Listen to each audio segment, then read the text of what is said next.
if you're nervous, you might like start chattering away and firing off really, really quickly. And it's just a big red flag and a big no-no that you won't get the job. A great way to have a back and forth conversation in an interview is I will have jobs that aren't advertised, so people cannot actually find them. Big brother's here. What are you guys wearing? This is office attire now. Is it? You mustn't have been for a while. Hello and welcome to what is now episode 8 of the Casual Curriculum Cook-Along. And in this episode we actually have my brother Patrick, who's going to be offering some expert tips. Thanks for having me. So, as it's Christmas time, New Year is just around the corner, maybe you're looking for new beginnings, maybe you're looking for a new direction, we thought today's episode should all be about jobs. 今集嘅 Casual Curriculum 好實用，因為 Patrick 咧就會用佢多年嘅經驗去教大家點樣去提升自信，同埋俾啲好重要嘅 tips 你去點樣 ace 你嘅 job interview. That's right, we're going to give you 5 steps to success for your next job interview. We're going to be smashing down language barriers and giving you the confidence that you need the next time you are sat trying to get that new job. So we hope it proves very, very useful, entertaining and informative at the same time. 當我哋開始拍呢個 Casual Curriculum 嘅時候，我哋嘅 aim 都係想教大家一啲真係實用嘅英語，唔係你睇完一次 textbook 考完試唔記得咗個英文，係你日日都可以用嘅。Today is designed to give you the tips to success that you need in more of an English-speaking job, but of course this can translate into any kind of job interview as well. 不過除咗學英文之外，大家 tune in 都係想睇呢個靚仔煮嘢食 as it's Christmas，我哋會整一個 office-style lunch packed with classic Christmas flavours. 咁想學英文同埋中意食火雞嘅大家 ，let's jump in. Why should we listen to Pat? We need to find out what his experience is. Maybe you could give us an overview of your qualifications to talk on this matter. Leho. I have been working in recruitment for just shy of 10 years. This year I set up my own recruitment firm. Prior to that I was in senior management positions for a large international recruitment company. The company I founded is called Reynolds. We specialise in quant trading recruitment globally. So if you're in that space, then check us out. Obviously, Pat has a lot of experience in recruitment, so his job is to get people jobs, which is why he's here today. 好，咁事不宜遲，你第一個俾我哋嘅 tips 係乜嘢？ Just more generally, before I go into it, it's a very competitive job market at the moment. It's actually, in the 10 years I've been recruiting, the hardest market for candidates to find jobs. I definitely take advantage of LinkedIn. It's the #1 social networking professional platform. As a recruiter, we spend all our day on LinkedIn, finding candidates, but also finding companies that are hiring that we can help. But as a candidate, it's where you can connect with the companies. So let's say you find a job on LinkedIn, you can then go and find the specific hiring managers, connect with them, reach out to them. It shows them that you're really interested in the business. The majority of the candidates might not do that step. 因為揾工呢啲嘢咧，一定要主動嘅。如果你係一個好被動嘅人咧，你就會 miss out 咗好多 opportunities。 And you mentioned standing out as well. How can you make your profile stand out on LinkedIn for maybe someone like yourself who's a recruiter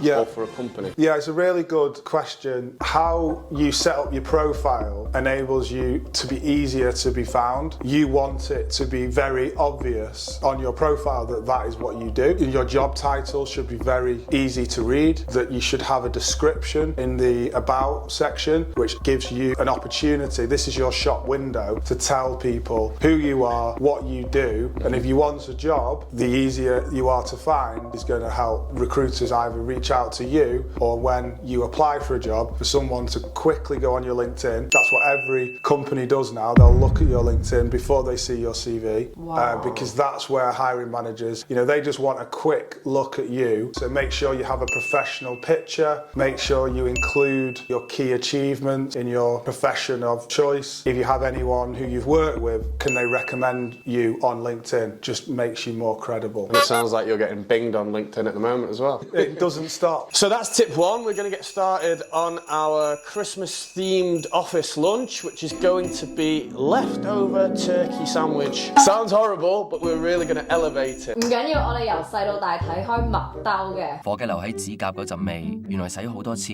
都仲喺度嘅。所以 leftover turkey is like 小兒火啦 we know. So first step. 我做 B-roll camera. Nice artisan bread. So I'm trusting you here because as far as I'm aware, you could never cook when we were younger. So No, but I'm getting better. I can cook bread, I've got it. And I'll be handling this leftover turkey. You've got some bacon and stuffing there as well for flavour. When it comes to Christmas, you've got to make best use of your turkey, haven't you? Yeah, what else can you do with it? I remember Dad, like literally, we'd have turkey and then we'd have turkey sandwiches, turkey broth the next day. He'd reuse every inch of it, even the bones. The whole carcass, absolutely. Well, that's very common in Britain, isn't it? Yeah, you can make a turkey curry as well. That was day 3, I think. Good cutting, I mean, let's just get a close-up of that. Very, very well matched that, isn't it? Okay, you're back.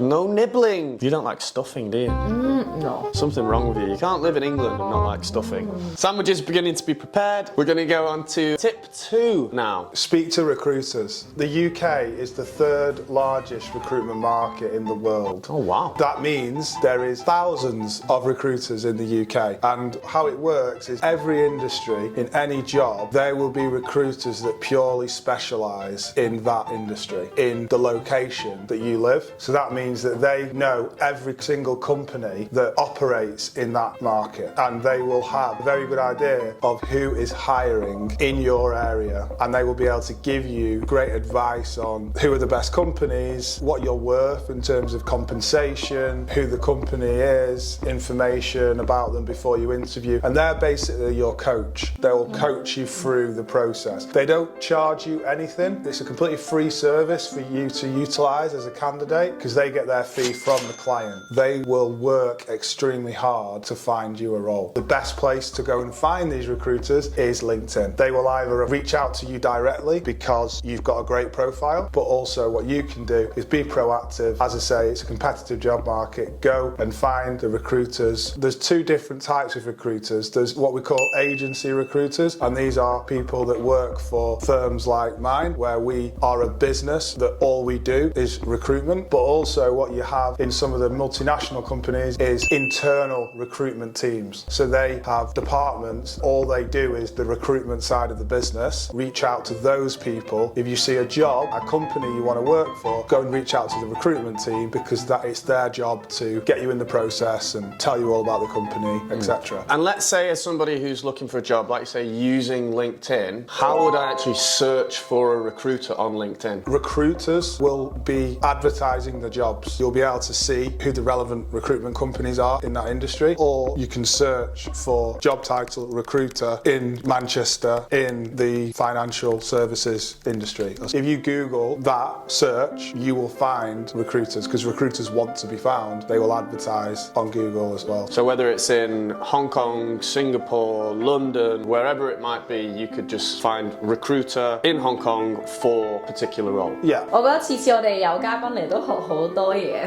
哇，好大樣講突然。So why should people use a recruiter though? What is the value of using a recruiter? You know, they're experts in the market that you operate in. 2, they can give you opportunities that you won't find yourself. Quite often, for me, I will have jobs that aren't advertised, so people cannot actually find them. So it's exclusive jobs, off-market jobs. And in terms of the incentive for a candidate is the more money the recruiter is able to get you on a salary, they get a percentage of that from the client. So they're directly incentivized to get you the best package possible, which is obviously what we want. 食得嘢未啊？ Can you hold on a little bit longer? It's so quick, it's so easy. We're just going to go straight into tip 3. I'm here for the sandwich. I know you're here for the sandwich, right? Is it fair to say the first 2 tips really are all about trying to get yourself a job interview opportunity? Yeah. And the next 3 steps are like, okay, we've got a job interview coming up now. Once you've got that job interview, I'd say tip 3, do your research. And I can't stress enough how important this is. So once again, it's in a very competitive job market. You will stand out if you've done your research. It's the minimum expectation from a hiring manager that you have researched the company. It's your job to show them in this interview that you have done that. Because one of the most common questions in an interview is, why do you want to work for us? And if you can't answer that question, then it's a very bad sign that you are not the right person for them. Do your research on the company, on the job. Go and look at the website of the company, find out all about what they do, their products that they offer, but also look at like recent news about the business. if you find out who you're interviewing with in advance, go and do your research on that person. Go on their LinkedIn profile, connect with them. That shows them that you've gone on their profile, which is a good sign. But also go and look at like what I call breadcrumbs of information that you can use in the interview to reference. So for example, you go and look at their profile and they may have gone to the same university as you.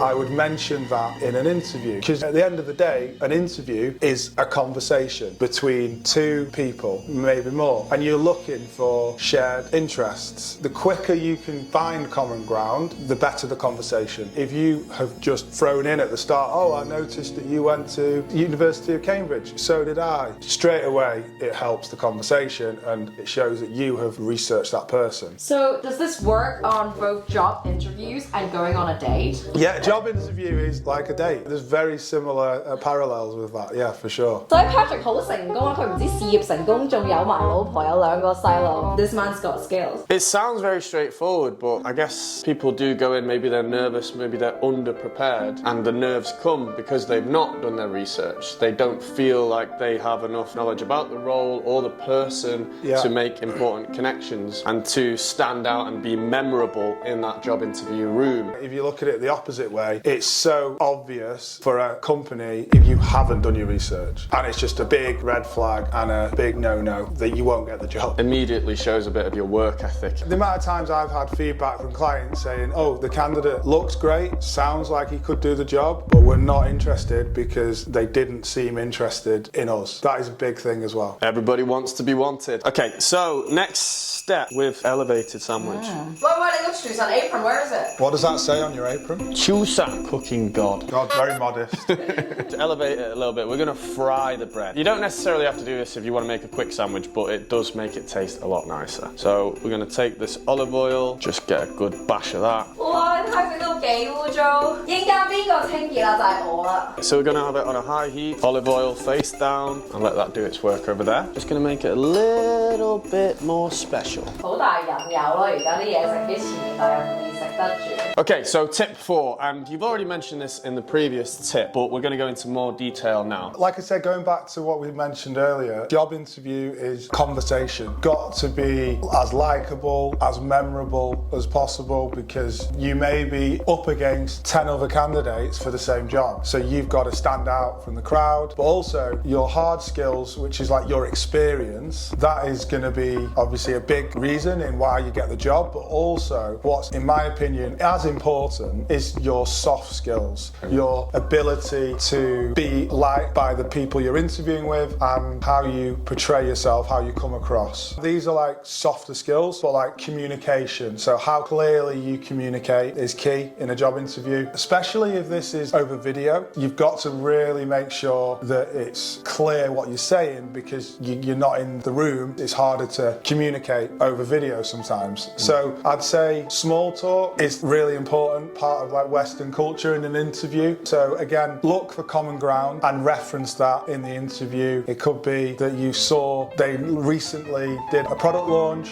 and you read the article. It's showing people that you have looked into the business, but also that you can connect with them in some way. When I interview people on my LinkedIn profile, I leave breadcrumbs that I say, I've got a family, 2 kids, I've got a dog, I like golf, I like Man United, and I am always impressed by people that will reference that. It helps conversation because at the end of the day, it is a conversation between people who are trying to get to know each other. Yeah. So if you just focus on your experience and don't try and connect with them, then you might not be giving yourself as good a chance as someone that really finds common ground, is really able to establish a connection, come away they're really liked, they're really remembered. That's what you want to have in a job interview, not just answer all the questions that they ask you. And you mentioned the importance of being able to speak well and hold yourself well in an interview. How does one do that? Speak clearly, speak slower than normal to make sure you're heard. If it's video interview, it's really important to make sure that your connection and your sound is working. So I'd always do a trial run of the link, make sure you're on it, make sure your headset's working, the Wi-Fi's strong enough. These are really important things. But yeah, if it's an in-person interview, obviously body language is really important as well. Making good eye contact, you're shaking the hand at the start, you're giving them a big smile, you sat up straight, like all these little things. It is actually helps you give a good impression as well. Yeah, these are things that we've talked about in the casual curriculum before. I think I saw something recently as well that says you actually have more time to respond to a question than you think. If you're nervous, you might like start chattering away and firing off really quickly. A more confident person, they may actually take the question in, and you have something between 1.5 to 2 seconds of thinking time before you actually have to start replying straight away, so that you show that you understand the question, you own the question, and you're really thinking about your answer as well. And then using like a very clear voice, good pronunciation, puff your chest out a little bit and really look like you want to be in the room. That's a really good point. If you don't fully understand the question, ask them to repeat it, or just say, can I just confirm, is what you're asking me this? And then if you need to have a little think, no one's going to mark you down for that. As long as you're able to come up with a good answer, whether it takes you 10 seconds to have a think about it is actually a good example of how you process different situations. I guess one of the things that they're looking for in a job interview is your problem-solving skills, isn't it? Yeah. How you solve and how you respond to a problem on the spot. Don't be afraid. Like, if you don't know the answer, not everyone knows everything, right? Instead of trying to stumble across an answer, just say, look, actually, I don't know, but I'll look into that and I'll be able to come back to you on it. Yeah. Don't go down the rabbit hole, then it don't look very good.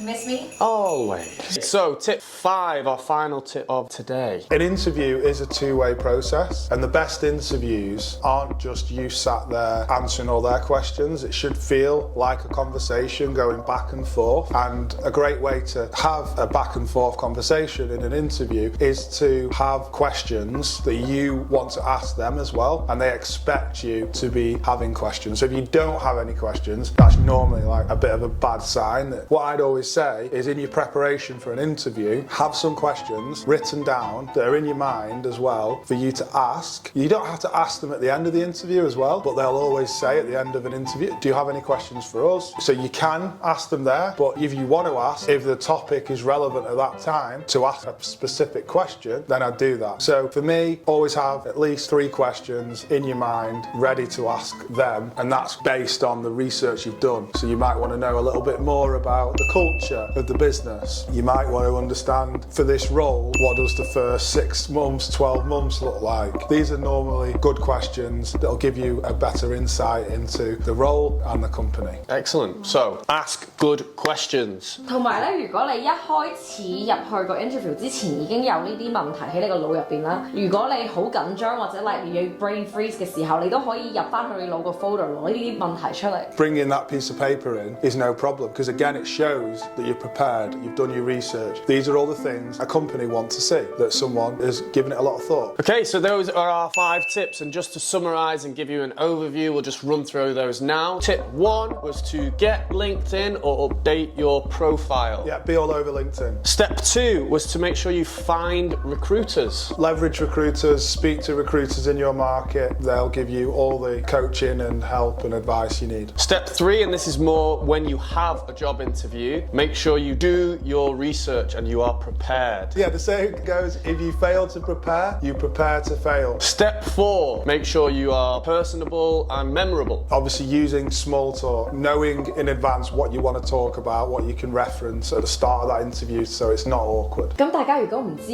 用啲乜嘢 small talk， 可以睇翻呢一個 video， 我老公之前教過。I think that was episode 1. And step 5, make sure you ask good questions. So that's it. Yeah. That's the expert professional recruiters' top tips to success. Yeah, I'll hopefully make sure you land the job of your dreams. In 2024, get that new job. And make that sandwich. Yeah, so we're going to finish this off really quickly now, because Patrick actually has a job interview with a candidate this afternoon, so we're going to get this done quick. So, played up really easy now. We're just going to take a couple of nice pieces of turkey with the stuffing on there, a bit of the bacon. Do you want stuffing? No? Oh, I can't believe it. This looks really good. I'm looking forward to this. First turkey of Christmas so far. Do you think this turkey would look good on a LinkedIn profile? In terms of the job is being eaten, yeah. Couple of slabs of brie. Nothing better than overly packed sandwich. Pile it high, baby. We're just going to put this under the grill for about a minute, just so the brie will melt slightly. 咁大家揾工嘅時候一定要 make sure like oven 係有 oven 嘅 or you know you can't make the sandwich. Oh no, you make this the night before. Put it in your lunchbox. You're not going to make this in the office. this. You'll either look like a creep or you'll be the most popular person in the office. 呢個三文治靚到可以去選你啊 Get a nice spoon of cranberry sauce. Bit of sweetness, bit of bitterness to go on top of the creamy brie. Red and green never to be seen except at Christmas time. Is the Guinness placement on purpose? Don't drink at work. Save it for afterwards. Social. Ooh, oh, look at that. Oozing out. Okay, sandwich is done. He actually couldn't wait to dig in because it's that good. Too good. Lovely. Just want to say thank you for watching. Thanks for tuning in again. Hopefully you found a lot of useful information here today. I want to say a big thank you to my big brother Pat, who's given us all of his expertise for you to go out and be more confident in your next job interview. Be successful. Thanks for having me. Good luck, guys. 如果大家有啲乜嘢問題或者有其他 topic 想我哋 cover 嘅話，記住喺下邊留言。So for now, Merry Christmas and enjoy your sandwich. Oh, this is lovely. Is it actually good or are you just sucking up? Really good. He wouldn't suck up to me. He's my big brother. He let me know if it was rubbish. 10 out of 10. Wow. What is something that Lawrence is like really bad at that no one knows? Driving. We all know that. He can't even drive a go-kart or a buggy in golf. Lawrence has failed his driving test 4 times, which I think is like unheard of. And he also crashed go-karts regularly playing golf. That's how bad Lawrence is at driving. It was a golf buggy, but yeah. Yeah. Did it not crash into a Christmas tree one time? No, that's when I speared him into a Christmas tree. That wasn't involved in any car. If he carries on, he's going to end up in that one. How not to eat a sandwich, by the way. What are you doing?